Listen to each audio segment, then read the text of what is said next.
Assalamualaikum warahmatullahi wabarakatuh. Saya atas nama Ardiansa Husni, angkatan 2017, jurusan Penjaskesrek. Puji syukur kita panjatkan kehadiran Allah Subhanahu wa taala yang telah memberi rahmat dan segala puji sampai sekarang ini saya bisa mengerjakan tugas yang telah diberikan oleh dosen pengampu, dan tak lupa pula kita panjatkan puji syukur atas kehadiran Nabiullah Shallallahu Alaihi Wasallam yang telah membawa kita dari alam gelap gulita ke alam terang benderang. Dan lanjut, saya akan mulai memaparkan materi olahraga dan kebudayaan dan langsung saja saya akan memaparkan PPT mata kuliah sosiologi, yaitu materi olahraga dan kebudayaan yang telah diberikan oleh dosen pengampu. Langsung saja saya paparkan. Langsung saja saya akan paparkan materi pertama, yaitu olahraga pendidikan. Olahraga pendidikan yang saya ketahui, olahraga yang mendidik mulai dari usia dini 4 tahun dan sampai selanjutnya. Dan olahraga pendidikan itu bisa saja kita laksanakan di dalam ruangan, tidak selamanya di luar lapangan. Materi pertama yaitu ruang lingkup olahraga. Menurut ruang asal lingkup olahraga meliputi kegiatan 1. Olahraga pendidikan, 2. Olahraga rekreasi, 3. Olahraga prestasi. Dan saya akan menjelaskan di sini olahraga pendidikan. 1. Olahraga pendidikan diselenggarakan sebagai proses pendidikan. Olahraga pendidikan dilaksanakan baik pada jalur pendidikan formal maupun non-formal melalui kegiatan intrakurikuler dan ekstrakurikuler. 3. Pendidikan olahraga dimulai dari usia dini. 4. Olahraga pendidikan pada jalur pendidikan formal dapat dilaksanakan terstruktur dan berjenjang. 5. Olahraga pendidikan pada jalur pendidikan non-formal dapat dilaksanakan secara terstruktur dan berjenjang. Baik, saya akan menjelaskan materi kedua, yaitu olahraga rekreasi. Olahraga rekreasi adalah olahraga berkegiatan di alam bebas atau outdoor yang mengandalkan fisik atau mental yang dilakukan pada waktu senggang berdasarkan keinginan atau kehendak atau timbul karena memberi kepuasan tersendiri pada diri kita sendiri. Contohnya, olahraga rekreasi, nanjak gunung, rock climbing, susur goa, arum jeram, mungkin masih banyak lain yang contohnya yang belum saya bisa paparkan, tapi itulah salah satu contoh dari olahraga rekreasi. Saya akan menjelaskan apa itu olahraga prestasi. Olahraga prestasi adalah kegiatan olahraga dilakukan dan dikelola secara profesional dengan tujuan untuk memperoleh prestasi optimal pada cabang-cabang olahraga. Atlet yang menekuni salah satu cabang olahraga tertentu untuk meraih prestasi dari mulai tingkat daerah, nasional maupun internasional mempunyai syarat-syarat memiliki tingkat kebugaran dan harus memiliki keterampilan pada salah satu cabang olahraga yang ditekuninya. Salah satu syarat untuk menjadi atlet berprestasi yaitu mempunyai mental, fisik, dan semangat yang tinggi. Tentunya di atas rata-rata non-atlet mempunyai prestasi yang harus dicapai dan harus berlatih sesungguhnya. Slide selanjutnya, pengertian sosiologi. Sosiologi berasal dari bahasa Latin social, yang artinya kawan, atau logos, yang artinya ilmu, sehingga dapat diartikan bahwa sosiologi adalah pengetahuan tentang pertemuan atau perkawanan. 2. Secara luas, sosiologi mempelajari tentang masyarakat sebagai sesuatu kompleks hubungan, interaksi, kekuatan, dan lembaga sosial. Ilmu sosiologi membantu kita untuk paham akan realitas atau fakta sosial yang sering terjadi di dalam kehidupan masyarakat, di kehidupan sehari-hari. Slide selanjutnya, pengertian sosiologi menurut Sujono. Sukanto menurut Sujono, Sosiologi adalah ilmu yang memusatkan perhatian pada pencarian kehidupan kelompok dan produk yang dihasilkan dan kehidupan kelompok itu. Pengertian sosiologi menurut Alan Johnson. Menurut Alan, sosiologi adalah ilmu yang mempelajari tentang kehidupan serta perilaku karena keterkaitannya dengan sistem sosial, sehingga sistem tersebut dapat mempengaruhi individunya serta bagaimana individu tersebut dapat mempengaruhi sistemnya. Ruang lingkup sosiologi. Ruang lingkup kajian sosiologi dapat dikaji 3 poin. 1. Ekonomi beserta kegiatannya usaha secara prinsip sipil yang berhubung dengan produksi, industri dan pemakaian sumber-sumber kekayaan alam. Poin kedua, persoalan sejarah yaitu berhubung dengan catatan kronologis, contohnya usaha kegiatan manusia beserta prestasinya yang tercatat dan sebagainya. Poin ketiga, masalah manajemen yang pihak-pihak yang membuat kajian berkaitan dengan apa yang dialami oleh warganya. Contoh sosiologi khusus menurut Sujono Sukanto. Poin pertama, sosiologi pendidikan membahas hubungan gejala kemasyarakatan dengan pendidikan. Sosiologi perkotaan membahas masyarakat di kota-kota. 3. Sosiologi pendesaan membahas masyarakat di pedesaan.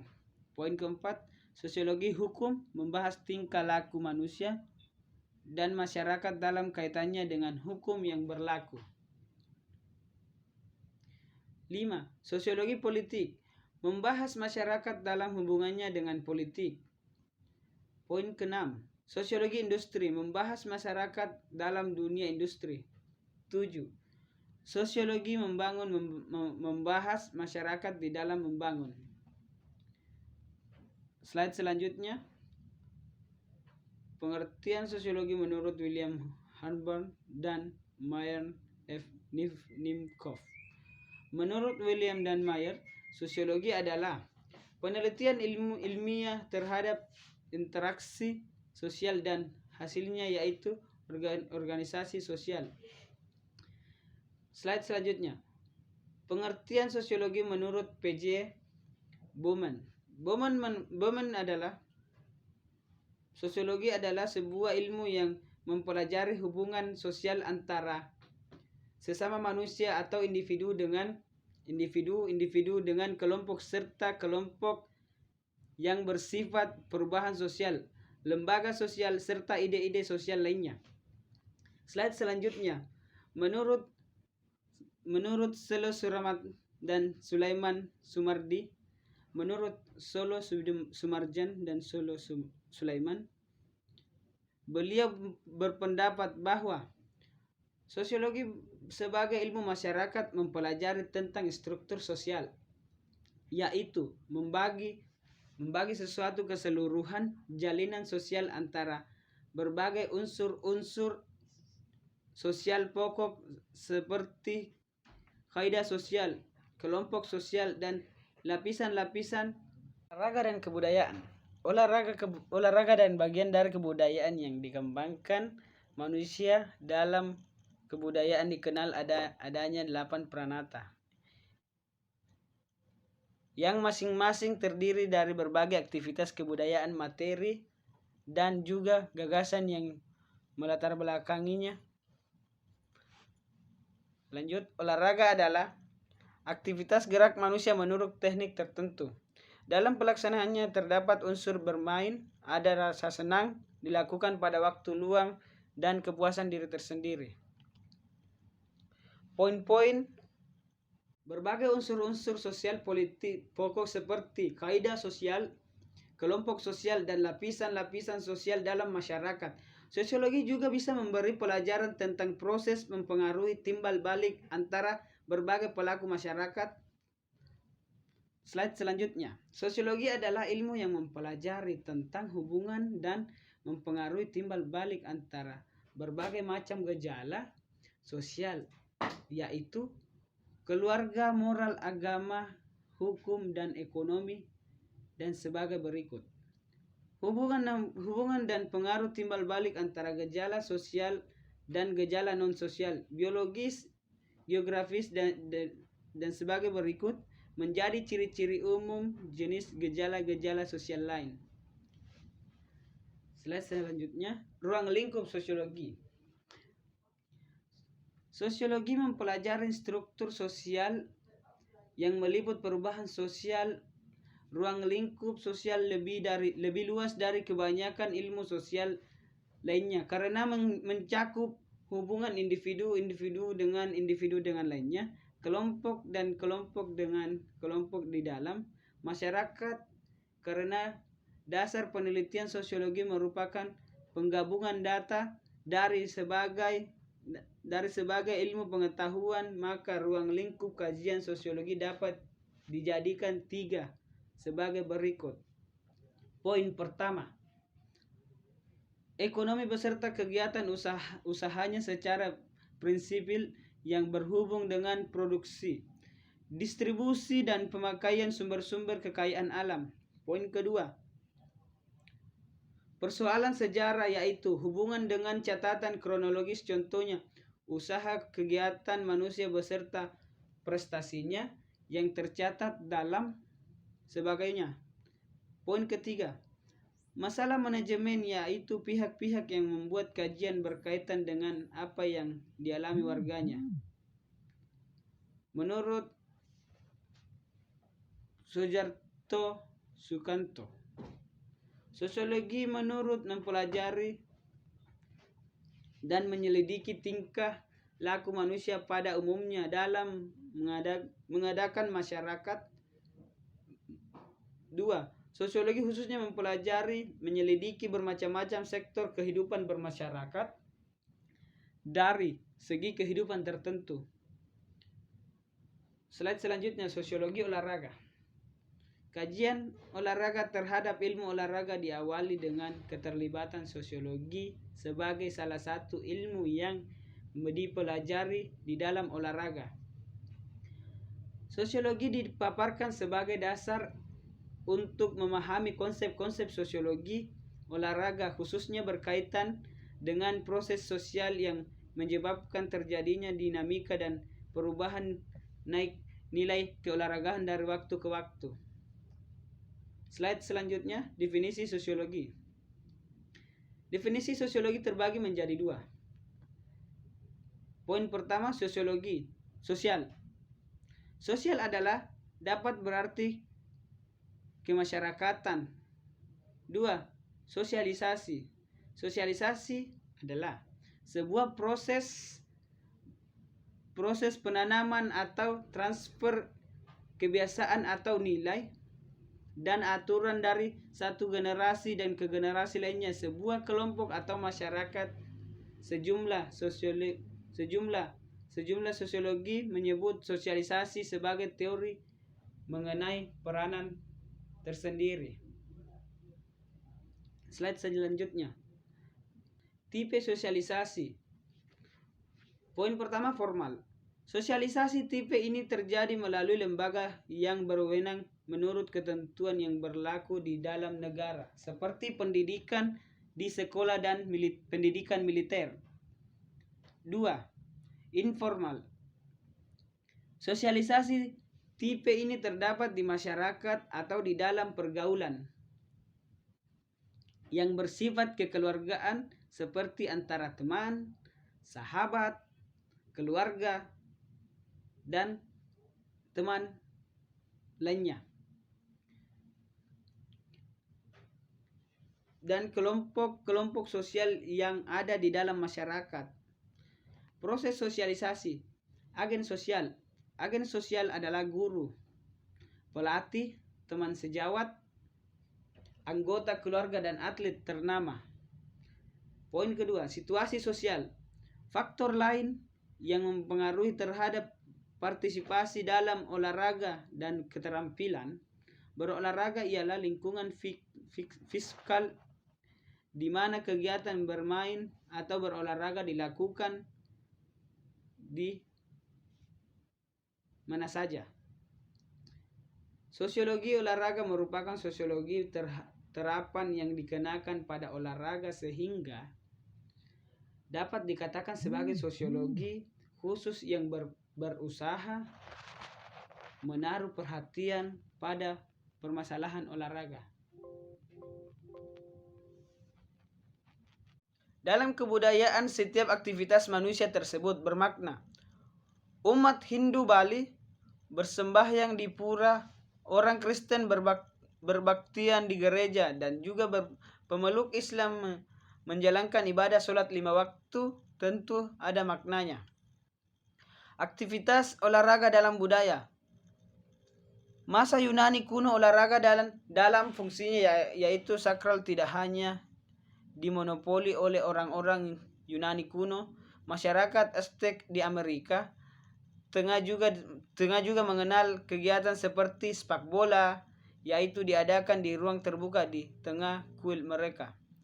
Dalam kegiatan tersebut, bermain harus mampu memasukkan bola ke dalam lubang yang bersifat sakral untuk pemujaan dewata. Apabila tidak makna bencana akan menimpa mereka.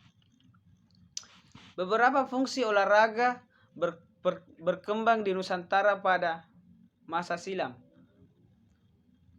Pertama, olahraga sebagai ritual untuk pemujaan kekuatan Adikodrati atau nenek moyang atau dewa. 2. Olahraga sebagai penanda status sosial seseorang atau golongan. 3. Olahraga sebagai hiburan dan rekreasi. 4. Olahraga sebagai upaya dan menambah nafkah. Fungsi olahraga secara budaya. Apabila fungsi olahraga dapat diamati secara langsung olahraga masyarakatnya, karena memang pada kenyataannya demikian, makna adalah arti tersembunyi yang ada di balik aktivitas manusia atau arti yang tersembunyi di balik benda-benda hasil karya manusia. Makna fenomena kebudayaan. Peirce menyatakan bahwa sesuatu yang akan dimaknai dan dianggap sebagai yang mempunyai kepada acuan tertentu. Makna olahraga pertandingan. Sama dengan olahraga perlombaan, olahraga pertandingan dalam kurung sepak bola, bola basket, bela diri, bola air, dan sebagainya dianggap sebagai tanda yang mengacu kepada referen, yaitu mencari yang terbaik dari dua pihak yang berhadapan. Pertaliannya antara kedua bersifat air dan tanda yang terbentuk simbol. Secara umum, olahraga dalam kebudayaan dapat dianggap sebagai tanda yang mengacu kepada beberapa referensinya. Makna olahraga dalam kebudayaan. Pada bagan 3 terdapat 2 triadik Peirce untuk memaknai olahraga. Jika olahraga itu dilakukan untuk hiburan semata, maka referensinya adalah rekreasi dan pengisi waktu luang yang dilakukan oleh orang-orang yang berolahraga. Ada beberapa museum olahraga. Pertama, mengoleksi prestasi dan kebanggaan. 2. Mengoleksi semangat untuk berolahraga, dan koleksi akan terus bertambah sejalan dengan prestasi olahraga yang berhasil diraih oleh anak bangsa di bidang olahraga tersebut. Makna Museum Olahraga Nasional. Pada bagian terdahulu telah dijelaskan perihal pendekatan semiotik dengan berbagai triadik. Peirce makna untuk mencari makna dasar pembangunan Museum Olahraga Nasional juga digunakan pula triadik Peirce. Peirce adalah pemakaman. Pemaknaan dalam semiosis tersebut terjadi pada 3 tataran. Tataran yang pertama lebih bersifat kontrak karena berkenan dengan Museum Olahraga Nasional secara fisik. Sedangkan tataran kedua ketiga bersifat konseptual. 1. Yang menjadi tanda adalah Museum Olahraga Nasional. 2. Mempunyai acuan tersendiri. 3. Mempunyai acuan berikutnya. Makna kehadiran museum olahraga.